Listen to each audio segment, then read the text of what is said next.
Hello everyone. In this video, we are doing the chapter The Age of Reorganization from class 7th Social Science book Exploring Society, India and Beyond. This is part 1 of the NCERT Social Science books. इसमें हमारा main focus केवल revision notes पर है, तो चलिए शुरू करते हैं आज की वीडियो। अगर आप ये सभी वीडियो एक ही जगह पाना चाहते हैं तो आप वेबसाइट www.nmcreativelearning.in को विजिट कर सकते हैं। ये चैप्टर थोड़ा लेंथी है, तो यहाँ पर रिवीजन के लिए इसके सारे मेन पॉइंट्स हमने लिए हैं। इंट्रोडक्शन है, the Mauryan empire declined after the death of emperor Ashoka. Emperor Ashoka की डेथ के बाद मौर्यन एम्पायर का साम्राज्य का पतन होना शुरू हो गया। Many regional kingdoms emerged in different parts of India.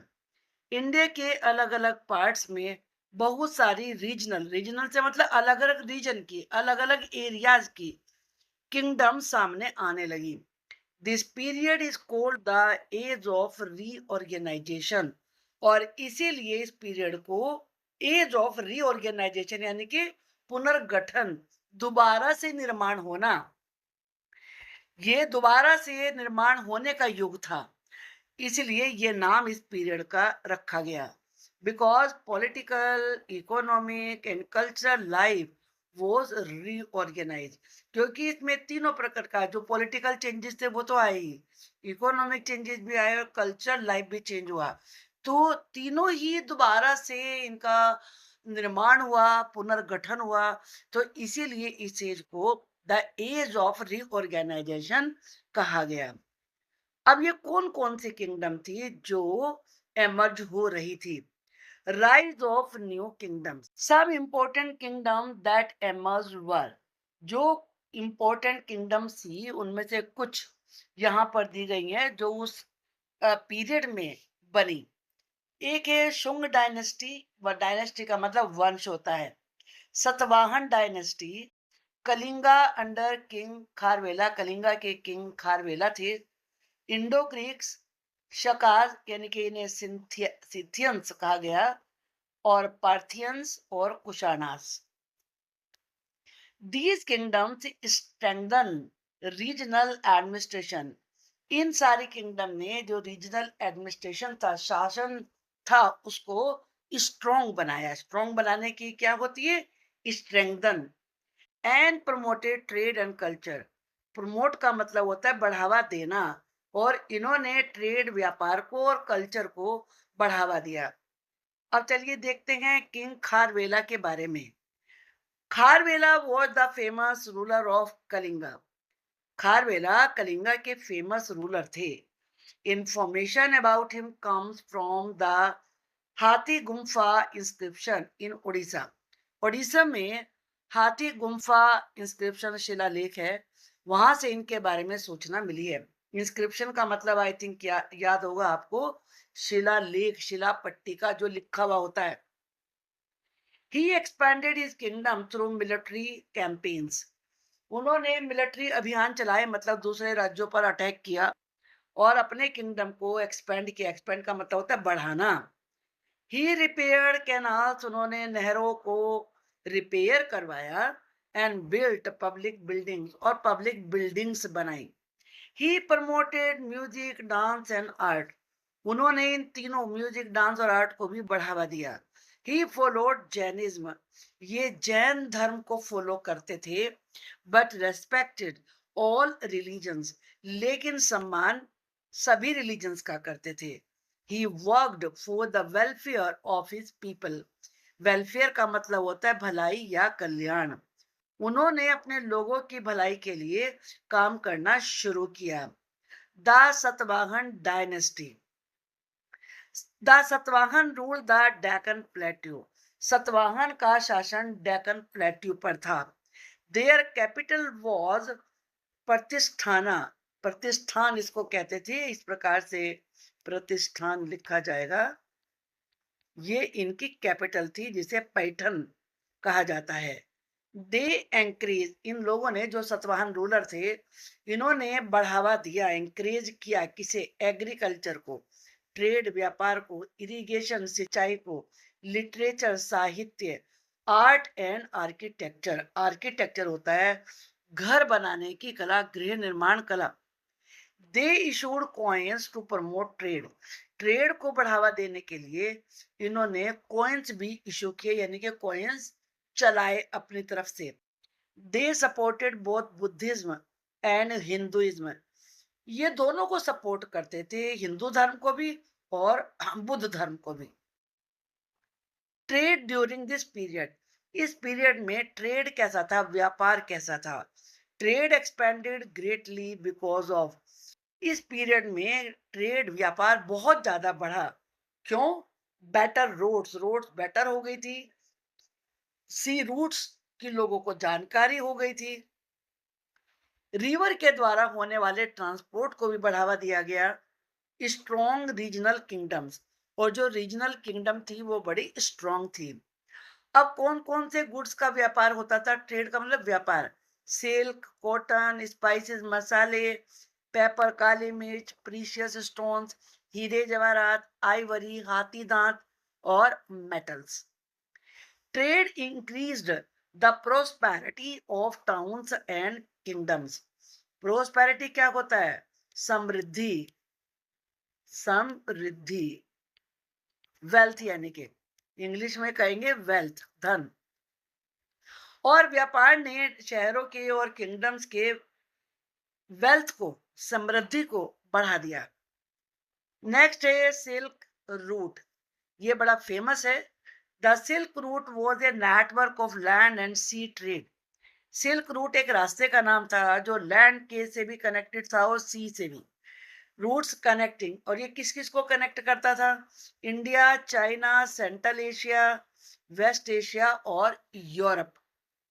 Importance क्या थी इसकी?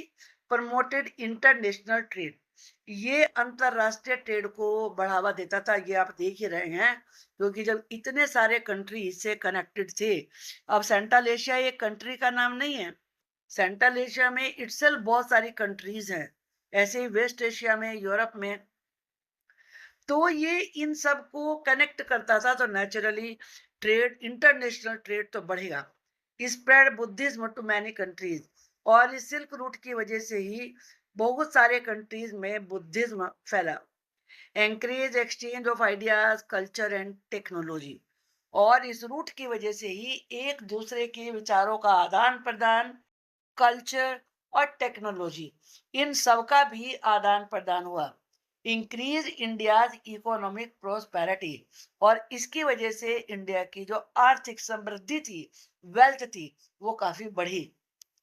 नेक्स्ट है foreign rulers and cultural exchange, जो बाहरी देशों के रूलर्स थे और जो कल्चरल एक्सचेंज था, आदान प्रदान था, वो कैसा था? Many foreign groups settled in India, बहुत सारे विदेशों के ग्रुप इंडिया में आकर बस गए। सेटल का मतलब क्या होता है? बस जाना। इनमें कौन कौन थे? इंडो ग्रीक्स, ग्रीक्स ग्रीस के, जिसे यूनान कहते थे, कहते हैं अभी भी हिंदी में, तो इस कंट्री का नाम था ग्रीस, और जो यहाँ के रहने वाले लोग थे वो थे ग्रीक। शक थे, ये भी विदेशी थे, और पार्थियंस और कुशानाज, ये सब बाहरी ग्रुप थे। दे अडॉप्टेड इंडियन कस्टम्स, और इन सभी ने जो इंडिया की परंपराएं, रीति रिवाज थे, उनको अडॉप्ट किया, अपना लिया। सपोर्टेड इंडियन रिलीजन्स, और जो इंडिया के धर्म थे, क्योंकि इंडिया में एक धर्म नहीं, जैनिज्म था, बुद्धिज्म था, हिंदुइज्म था, इन सबको सपोर्ट किया।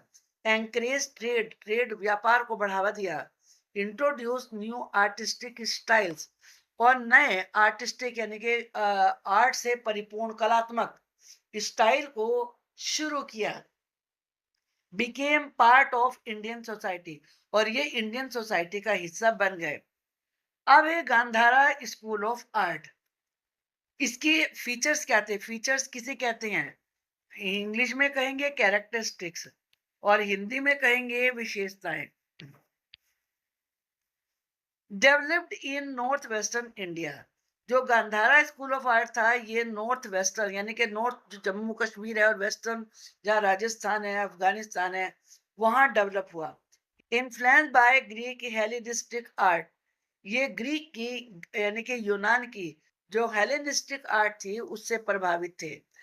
Mostly made stone sculpture. जो गांधारा स्कूल के आर्टिस्ट थे वो ज्यादातर पत्थर की मूर्तियां बनाते थे। Buddha statues had curly hair. जो इन्होंने भगवान बुद्ध की मूर्तियां बनाई, स्टेचू बनाए, उनमें उनके कर्ली हेयर दिखाए हैं, घुंघराले बाल। And realistic facial features. और जो चेहरे पर फीचर्स हैं वो बिल्कुल ऐसे हैं जैसे कि रियल होते हैं। अब है मथुरा स्कूल ऑफ आर्ट। इनके क्या थे features? Developed in Mathura. Mathura, Mathura से ही बनेगा, मथुरा में जो यूपी में है। Followed Indian artistic traditions. इन्होंने इंडियन आर्टिस्टिक ट्रेडिशंस को फॉलो किया। यूज रेड सैंडस्टोन, जिससे लाल किला बना हुआ है, ऐसे रेड स्टोन को, सैंडस्टोन को यूज किया। Sculpture showed strength, simplicity and spirituality. जो इस समय की बनाई हुई मूर्तियां हैं वो स्ट्रॉन्ग है, सिंप्लिसिटी सादगी है उनमें, और स्पिरिचुअलिटी है। images of Buddha, Jain Tirthankars and Hindu deities were created. इसमें भगवान बुद्ध की जो जैन तीर्थंकर थे उनकी और हिंदू देवी देवताओं की, डेटीज किसे कहते हैं? देवी देवता। देवी देवताओं की मूर्तियों का निर्माण किया गया। अब है संगम लिटरेचर। संगम ये तमिल में लिखा गया लिटरेचर था। Compose bye poets in ancient south India. जो प्राचीन साउथ इंडिया के कवि हुए हैं उन्होंने इसे कंपोज किया। और इसमें डिस्क्राइब क्या किया गया है, क्या किस चीज का वर्णन किया गया है? किंग्स का, सोसाइटी का, agriculture, trade, daily life, customs and tradition. It is an important source for understanding early South Indian history. जो प्रारंभिक साउथ इंडिया की हिस्ट्री है उसको समझने का ये बड़ा इंपॉर्टेंट सोर्स है। अब है सोर्सेस ऑफ हिस्ट्री। हिस्ट्री को जानने के लिए जो हिस्टोरियंस हैं वो किस किस चीज की उन्होंने स्टडी की। इंस्क्रिप्शन, शिलालेख, कॉइन, सिक्के, स्कल्पचर्स, मूर्तियां, मोन्यूमेंट, स्मारक, लिटरेरी वर्क्स और साहित्य जैसे कि संगम literature. These sources provide information about rulers, administration, trade, religion and culture. ये जितने भी सोर्सेज हैं ये किस किस के बारे में सूचनाएं देते हैं? वहां के शासकों के बारे में, उनका शासन कैसा था, व्यापार कैसा था उस समय, क्या रिलीजन अपनाते थे, और कल्चर के बारे में ये सब सूचनाएं मिलती हैं। कल्चरल कन्फ्लुएंस, कन्फ्लुएंस कहते हैं संगम। Cultural confluence mean the coming together of different cultures. कि बहुत सारी अलग अलग कल्चर्स का एक साथ आ जाना ही कल्चरल इन्फ्लुएंस कहलाता है। ड्यूरिंग दिस पीरियड, इस पीरियड में Indian and foreign cultures mixed. Indian, और तुमने देखा कि भी बहुत सारे फॉरेन रूलर्स भी इंडिया में आए थे, तो दोनों की कल्चर आपस में मिक्स हुई। Art and architecture developed. Art का, आर्किटेक्चर, गृह निर्माण कला का विकास हुआ। Trade spread ideas and beliefs. Trade से केवल माल का, गुड्स का आना जाना ही नहीं था वो, बल्कि उससे विचारों का आदान प्रदान भी हुआ।